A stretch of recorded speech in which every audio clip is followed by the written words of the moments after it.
এবার প্রধানমন্ত্রী আবাস যোজনার বাড়ি বানানোর টাকা দেওয়া নিয়ে রয়েছে দারুণ চমক। হ্যাঁ, বর্তমানে আপনারা যারা যারা বাড়ি পাওয়ার যোগ্য কিন্তু তারপরেও আবাস যোজনার ঘর পাননি, মানে ঘরের টাকা পাননি, এবার আপনাদেরকেও কিন্তু ঘরের টাকা দেওয়া হবে। ইতিমধ্যে তার তোড়জোড়ও শুরু হয়ে গেছে।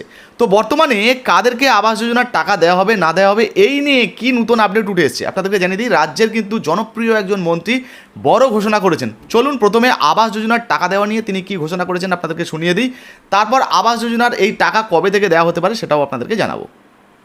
आज लोगों को घर नहीं मिला है, तो आज प्रधानमंत्री आवास योजना अर्बन 2 इसका अंडर में घर देना है।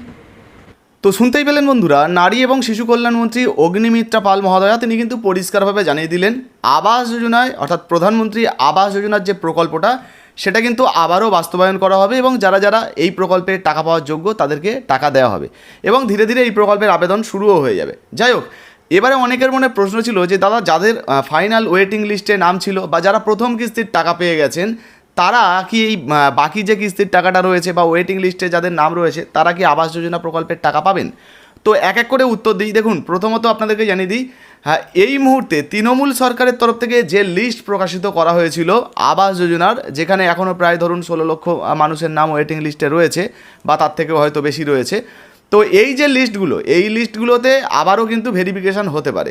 যারা ঘর পাওয়ার যোগ্য, যারা প্রকৃত উপভোক্তা তাদের হয়তো নাম থাকতে পারে এবং যারা ধরুন যোগ্য নয়, যাদের আগে থেকে পাকা বাড়ি রয়েছে, ঘর পাওয়ার যোগ্য নয়, তাদের নাম কিন্তু আবারও ভেরিফিকেশানে কাটা যেতে পারে। যেহেতু সরকার বদল হয়েছে তাই সমস্ত কিছু হতে পারে, না হওয়ার কিছুই নেই। আর যারা প্রথম কিস্তির টাকা পেয়েছেন তাদের উদ্দেশ্যে বলি, ধরুন আপনারা প্রথম কিস্তির টাকা পেয়েছেন, দ্বিতীয় কিস্তির যে টাকা বাকি আছে সেই টাকাটা দেওয়া হলেও হতে পারে, আবার নাও হতে পারে। নতুন করে আবারও কিন্তু এই বিষয়ে কোনো সিদ্ধান্ত আসতে পারে। যদি কোনো সিদ্ধান্ত আসে বা আপডেট আসে সেটা আপনাদেরকে জানাবো। আচ্ছা, এরই মাঝে আরেকটা ছোট্ট প্রশ্নের উত্তর আপনাদেরকে দিয়ে দিই। অনেকে জানতে চাইছিলেন যে দাদা এবার যে আবাস যোজনায় মানে প্রধানমন্ত্রী আবাস যোজনায় টাকা দেওয়া হবে সেক্ষেত্রে কি 1,20,000 দেওয়া হবে নাকি তার থেকে বেশি 1,80,000 টাকা দেওয়া হবে? দেখুন, ইশতেহার প্রকাশের সময় বিজেপির তরফ থেকে পরিষ্কারভাবে জানানো হয়েছিল যদি পশ্চিমবঙ্গে বিজেপি সরকারে আসে মানে ক্ষমতায় আসে তাহলে আবাস যোজনায় 1,20,000 টাকা নয়, বাড়ি বানানোর জন্য আরও বেশি, সেক্ষেত্রে 1,80,000 হতে পারে, তার থেকেও বেশি হতে পারে। তো মোটামুটি আপনারা 1,80,000 টাকা এটা ধরে চলতে পারেন। আচ্ছা, সঙ্গে আপনাদেরকে জানিয়ে দিই, এতক্ষণ ধরে আপনাদেরকে যেটা বলছিলাম যে আবাস যোজনায় এমনও প্রচুর উপভোক্তা রয়েছেন যারা কিন্তু এর আগে যারা ঘর পেয়েছেন, কেউ 1,20,000 টাকা ব্যাঙ্ক অ্যাকাউন্টে পেয়েছেন, কেউ বা 60,000 টাকার প্রথম কিস্তি পেয়েছেন, দ্বিতীয় কিস্তি এখনও পাননি। এদের মধ্যে থেকে প্রচুর উপভোক্তায় কিন্তু এমনও রয়েছে যাদেরকে টাকা ফেরত দিতে হতে পারে। হ্যাঁ, কেন বলছি? দেখুন, সরকারের তরফ থেকে পরিষ্কারভাবে বলা হয়েছে যারা ধরুন আমাদের দেশীয় নয় বা যারা মানে আমাদের এই দেশের আর কি নয়, ব্যক্তি নয়, তারপরে আবাস যোজনার টাকা পেয়েছেন জালিয়াতি করে, জাল সার্টিফিকেট জমা করে, বা এমনও কিছু ব্যক্তি রয়েছে যারা ধরুন ঘর পাওয়ার যোগ্য নয়, আগে থেকেই ধরুন 2তলা 3তলা বাড়ি রয়েছে, ঝাদাটা বাড়ি রয়েছে, তারপরেও এই প্রকল্পে আবেদন করে এই প্রকল্পে জাল ডকুমেন্ট দিয়ে বা ধরুন অন্য কোনো জায়গার ছবি তুলে তারা কোনোভাবে ঘর পেয়ে গেছিলেন। তো সরকারের কাছে যদি এই সমস্ত আপডেটগুলো যায় তাহলে কিন্তু আপনাদের ভাগ্যে কষ্ট আছে, আপনাদের থেকেও কিন্তু টাকা আদায় করা হতে পারে এবং সুদ সমেত কিন্তু আদায় করা হতে পারে। না দিলে আপনি কিন্তু সমস্যায় পড়তে পারেন। এবং যদি আপনি প্রকৃত উপভোক্তা হন তাহলে নিশ্চিন্তে থাকুন, আপনার একটা ঘরের প্রয়োজন ছিল, আপনি ঘর পেয়েছেন, ঘরের টাকা পেয়েছেন, সেটা নিয়ে ঘর বানিয়েছেন, বা আপনি ধরুন প্রথম কিস্তির টাকা পেয়েছেন সেটা নিয়ে ঘরের কাজ করেছেন, আপনি নিশ্চিন্ত থাকুন, আপনার কোনো সমস্যা হবে না।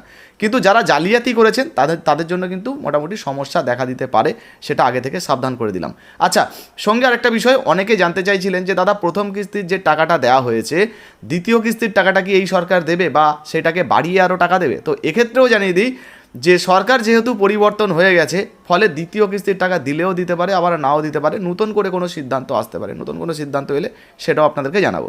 যাই হোক, এই মুহূর্তে আবাস যোজনায় আপনি আবেদন করেছেন কিনা অবশ্যই লিখে জানাবেন। ভিডিও ভালো লাগলে লাইক দিয়ে শেয়ার করে দেবেন। আপনার যদি কোনো প্রশ্ন জিজ্ঞাসাবাদ থাকে কমেন্ট সেকশনে কমেন্ট করে জানাতে পারেন।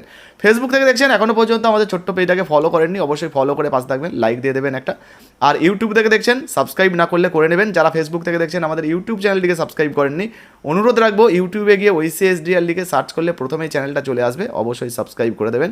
আর হ্যাঁ, ভিডিওটা শেয়ার করতে ভুলবেন না। ধন্যবাদ।